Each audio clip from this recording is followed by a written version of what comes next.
İlk parvoz. Usoma Muslimning Binafsha shu'lasi kitobidan. Ikkinchi kitob, ikkinchi qism. Yarim tunda qishloqdagi o'sha yagona mehmonxonaning asosiy eshigi ochildi.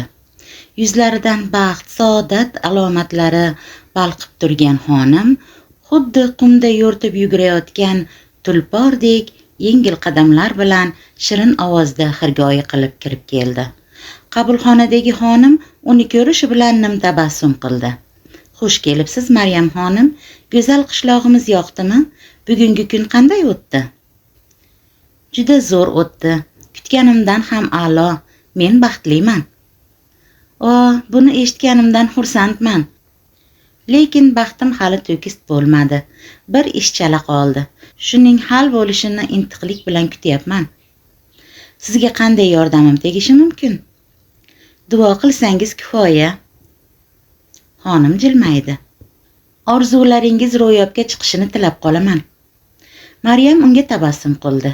Rahmat aytib, tepa qavatga, xonasiga yo'l oldi. Ammo shu payt xodim uni to'xtatdi. Kechirasiz xonim, sizga bir narsani aytish esimdan chiqibdi. Maryam yurishdan to'xtab, unga o'girildi.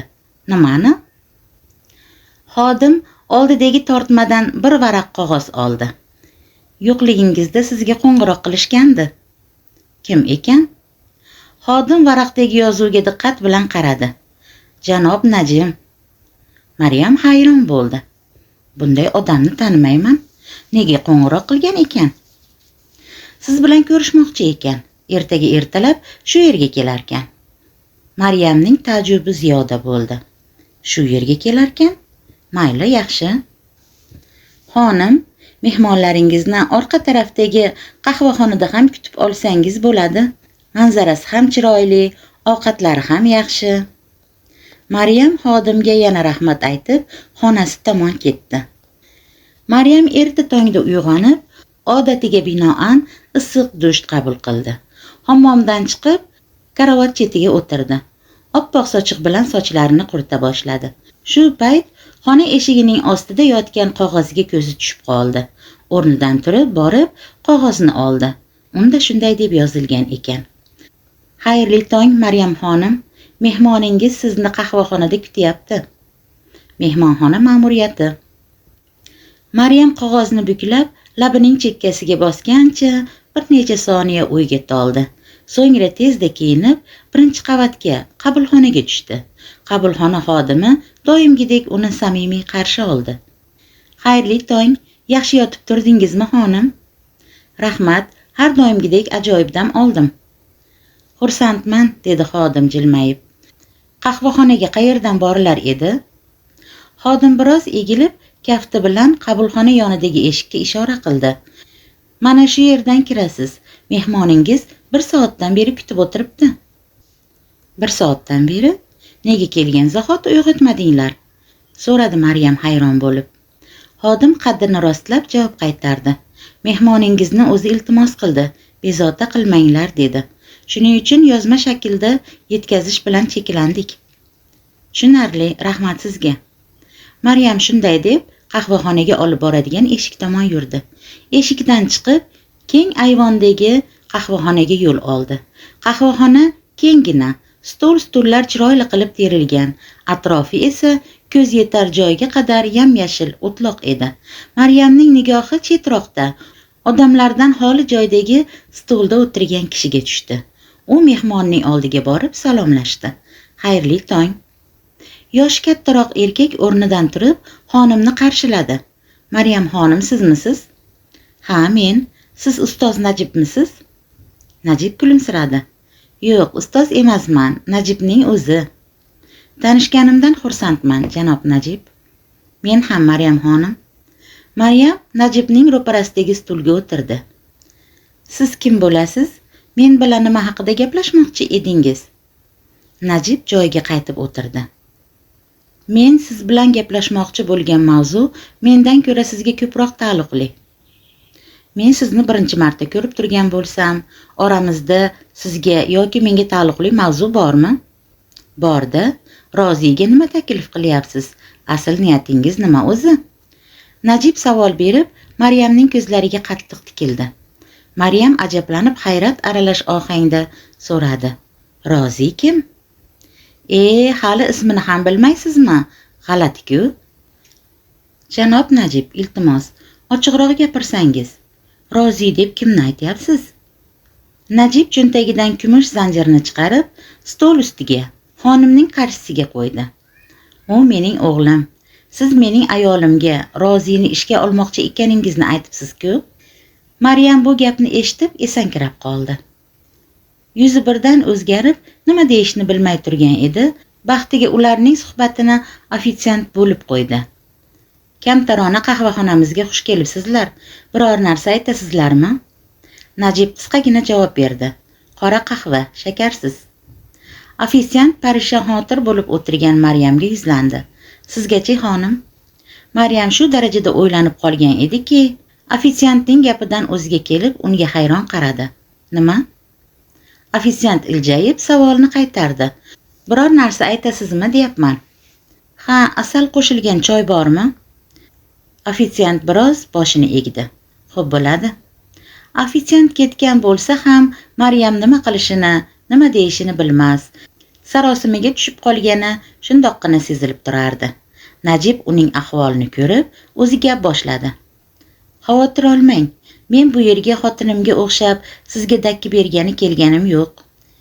Menimcha, ayolim sizning gaplaringizdan xursand bo'lmadi, shundaymi?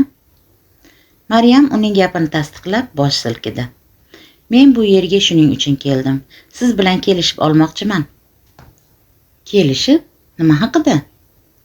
Xotinim aytgan gaplardan, hozir ko'rib turganimdan shunday xulosaga keldimki, siz istagan narsangizga qanday qilib bo'lsa ham erishishni xohlaydigan, erishmaguncha osonlikcha taslim bo'lmaydigan ayol ekansiz. Men esa yolg'iz o'g'limga biror zarar yetmasligi, bu mashmashalarda o'g'lim qurbon bo'lib ketmasligini xohlayman. O'g'lingizga nisbatan hech qanday yomon niyatim yo'q. Men faqat... Nima faqat? Maryam boshini egdi. Bilasizmi, buni tushuntirishim qiyin. Ichimdagi gaplarni sizga qanday yo'l bilan aytsam ham meni noto'g'ri tushunasiz deb qo'rqyapman. O'g'limga zarar yetmasa bo'ldi. Men shunga ishonch hosil qilmoqchiman, xolos. Maryam hayajonlanib, qat'iyat bilan javob berdi. Hech qachon unday bo'lmaydi. Niyatingiz nima o'zi? O'g'lim juda sodda yigit. Shu yoshga kirib qishloqdagi oddiy hayotdan boshqa narsani ko'rmagan. Siz esa unga juda katta ishni taklif qilyapsiz ekan. O'g'limda bu ishga to'g'ri keladigan ko'nikmalar yo'q-ku. U hatto o'qishni, yozishni ham bilmaydi. Bundan xabaringiz bormi? Ha, xabarim bor. Maryam xonim, endi o'zingizni mening o'rnimga qo'yib ko'ring. Mening o'rnimda bo'lsangiz, hozir siz aytgan gaplarning o'ziyoq xavotirlanishga kifoya qilardi. Sizdek boy, go'zal ayol, shunday oddiy yigitdan nimani xohlashi mumkin? Maryam Najibning ko'zlariga qat'iyat bilan, ishonch bilan tikildi. Men unga turmushga chiqmoqchiman. Bu safar Najib nima deyishni bilmay qoldi. Oradagi jimlikni ofitsiant buzdi. U Najibning oldiga qahvani qo'ydi. Marhamat janob, shakarsiz qora qahva. Najib Maryamning unga qadalgan, pirpirayotgan ko'zlariga qarab tikilib qoldi. Ofitsiant bir finjon choyni xonimning qarshisiga qo'ydi. Marhamat, asal solingan choy. Yana nimadir kerakmi? Maryam Najibdan ko'z uzmay, uning javobini kutayotgan edi. Shuning uchun ofitsiantga javob qaytarmadi. Ofitsiantga Najib javob berdi. Yo'q, rahmat. Hozircha shu yetarli. Ofitsiant boshini egib tabassum qildi. Yoqimli ishtaha. Najib qahvasini olib, undan bir qultum ho'pladi. So'ngra atrofdagi yam-yashil maysazorga qaradi. Manzara juda go'zal-a. Maryam bug'i chiqib turgan qaynoq choyli finjonni kaftlari bilan ushladi. Lekin ichishga shoshilmay, ichidagi choyga termilish bilan kifoyalandi. Ha, juda chiroyli joy ekan. Najib diltortar tabiatdan ko'z uzmay so'zda davom etdi. Borini ro'y-rost aytganingiz menga yoqdi. Demak, o'g'limga yomonlik qilish niyatingiz yo'q ekan. Lekin baribir nima uchun bunday katta mas'uliyatli ishni topshirmoqchi bo'lganingizga qiziqyapman. Buning uchun men ishonadigan sabab bo'lishi kerak. Nima uchun aynan Rozi? O'g'limda nimani ko'rdingizki, uni tanladingiz? Maryam ancha payt jim qoldi. So'ng Najibga qarab, xotirjam so'zlay boshladi. To'g'ri, sizdan bunday savol kutmagan edim. Sizlar rostdan ham bu yigitdagi sof go'zallikni ko'rmayapsizlarmi? Men uning tashqi ko'rinishini aytmayapman. Rozida o'xshashi yo'q poklik bor. Men bunday poklikni umrimda ko'rmaganman. Mening hayotimga yetishmayotgan poklikni unda ko'rdim. Bo'lmasa, men u bilan bir necha daqiqagina birga bo'ldim.